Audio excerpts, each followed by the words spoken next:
Hello dear students, welcome back once again. This is your teacher, your friend Abdul Hadi.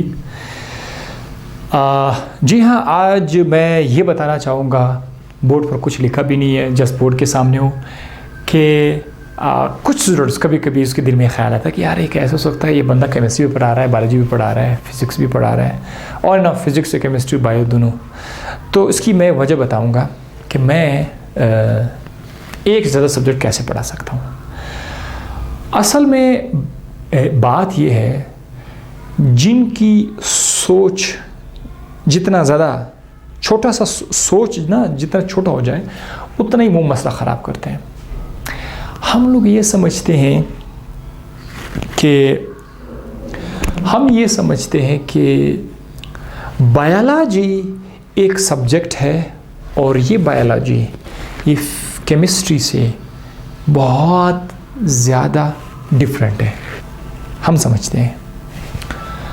हकीकत में biology और chemistry, physics ये तीनों एक दूसरे के साथ लिंक है। ये एक चीज़ था, तो just one unit which is called science, physics, chemistry, biology, geography और भी अब चले जाओ, ये सारा एक साइंस एक यूनिट है। अब इस साइंस को आसानी से समझने के लिए हमने उसको जस्ट शाखे बना ली कि यार ये बायोलॉजी है, ये केमिस्ट्री है, ये फिज़िक्स है, ये जियोग्राफी है, ठीक है। तो ये आ गया।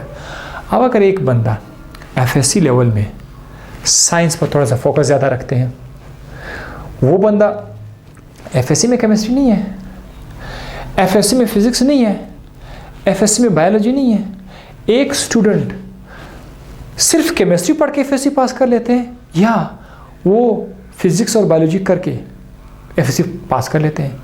तो मैं और मेरे तरह और बहुत सारे टीचर्स हैं माशाल्लाह से जिनका ग्रिप अच्छा है। उसने एफएससी स्टूडेंट लाइफ में फ़िज़िक्स ज़बरदस्त अच्छे तरीके से उन्होंने पढ़ लिया, केमिस्ट्री भी उसने अच्छे तरीके से पढ़ लिया, बायोलॉजी भी अच्छे तरीके से पढ़ लिया। जब उसने खुद समझा तो समझने के बाद अगर उस शख्स के अंदर अल्लाह ताला ये सलाहियत उसको प्रोवाइड करे कि वो लोगों को आइडिया देने का एक्सपर्ट हो जाता है, फिर वो दुनिया का कोई भी सब्जेक्ट पढ़ा सकते हैं।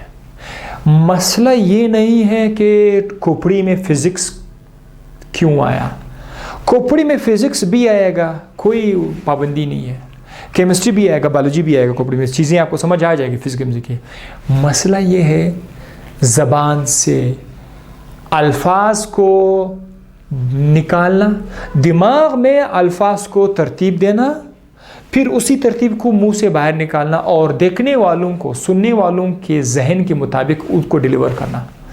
तो जब आपको पता चले कि यार ये एक आइडिया है, इसको मैं इस तरीके से डिलीवर करूँगा, तुमको समझ आ जाएगा, तो आप कर सकते हैं, एक्सपर्टाइज है। अगर मैं अपनी गाड़ी में कोई ख़राबी हो, वो मैंने किसी से सीख, मुझे पता चला कि ये गाड़ी में ये ख़राबी है, उसका ये मसला है, तो उसका ये ठीक हो सकता है, मैं ठीक करूँ, तो मैंने तो मैकेनिक वाला काम भी किया, तो मुझे कोई पाबंदी तो नहीं है कि नहीं आपने वो क्यों कर दिया। असल में हमारी साइंस, बायोलॉजी भी है, फिज़िक्स भी है, केमिस्ट्री भी है। मुझे तो साइंस के अंदर गाड़ी का इंजन भी नज़र आया, जहाज़ भी नज़र आया। तो इंसान का जहन है वो तो जाता रहता है। ये तो सब्जेक्ट बहुत ज़्यादा है, मैं अकेला हूँ, मैं कर ही नहीं सकता, मैं एक बायोलॉजी कवर नहीं कर सकता, वो भी कभी कभी केमिस्ट्री वो ले आता हूँ, फिज़िक्स ले आता हूँ।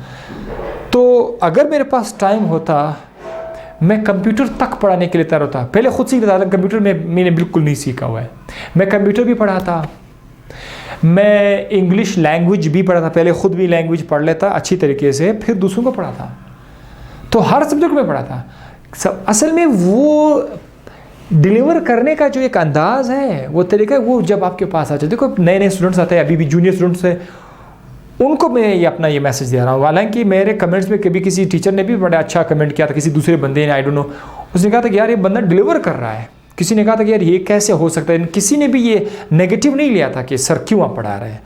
तो मैं नेगेटिव लेकिन नहीं, जस्ट उनका एक दिल में एक सवाल है कि हाउ इज़ इट पॉसिबल। मेरे अपने बड़े अच्छे स्टूडेंट्स हैं, मेरे फॉलोअर्स है, मेरे रिस्पेक्ट करते हैं, मेरे चैनल को उन्होंने सब्सक्राइब किया, मेरे चैनल के अंदर है, वो सारे कम्युनिटी मेरे पास है। तो वो स्टूडेंट ये सोचते होंगे कि यार कैसे, तो इसका जवाब मैंने ये दे दिया कि सीखना समझना आसान है, डिलीवर करना मुश्किल है। आप कुछ भी बाद में डिलीवर कर सकते हैं। मैं देखो, अगर मुझे अच्छा खाना आ जाए ना, मैं कढ़ाई बना सकूँगा, लेट्स सपोज, तो कल को अगर मैं सामने बताऊँ कि ये कढ़ाई इस तरह बनानी, इस तरह बनानी, डिलीवर करना किस तरह से, वो भी आप कर सकते हो। इसीलिए तो कहते हैं टीचिंग एक ऐसा फील्ड है कि इसका टीचर बनना काफ़ी मुश्किल है। टीचर बनने के बाद दूसरे काम करना आसान है, आप दूसरे काम कर सकते हो। एक टीचर मैकेनिक बन सकता है, अच्छी तरीके से टीचिंग मतलब वो मैकेनिक बन सकता है, काम कर सकता है अगर वो चाहे तो, लेकिन वो टीचर बन करके उसको ज़रूरत ही नहीं पड़ती मैकेनिक करने की, लेकिन वो कर सकता है। लेकिन मैकेनिक टीचिंग नहीं कर सकता, ठीक है, जिसने अब मिस्त्री लाइफ में वो टीचिंग नहीं कर सकता, ठीक है। इसीलिए तो ये मेरा एक फ़लसफ़ा है, मेरा एक अकीदा इस पे बना हुआ है कि मैं ये टीच कर सकता हूँ। केमिस्ट्री तो मेरा अपना सब्जेक्ट है, मैं फार्मास्यूटिकल केमिस्ट्री में इस वक्त PhD कर रहा हूँ, तो मेरा सब्जेक्ट है केमिस्ट्री, तो मैं पढ़ा रहा हूँ। और इंशाल्लाह फ्यूचर में ज़िंदगी रही, अल्लाह ने ज़िंदगी दी, तो पूरे पाकिस्तान के बाहर जो भी दूसरे लोग मुल्कों में, इंडिया में, बांग्लादेश में, UAE में, USA में जो लोग उर्दू बोलते हैं, वो लोग जो मुझे समझते हैं, उनके लिए केमिस्ट्री भी आ जाएगी इंशाल्लाह, फिज़िक्स भी आ जाएगा। लेकिन कोशिश ये कि पहले बायोलॉजी से जितना हो सके मैं कर सकूँ, ठीक है। तो ये था आपका सवाल का जवाब कि ये मैं कैसे पढ़ा सकता हूँ, ये मैं ऐसे पढ़ा सकता हूँ, ठीक है। अपना ख्याल रखिएगा, अल्लाह हाफिज़।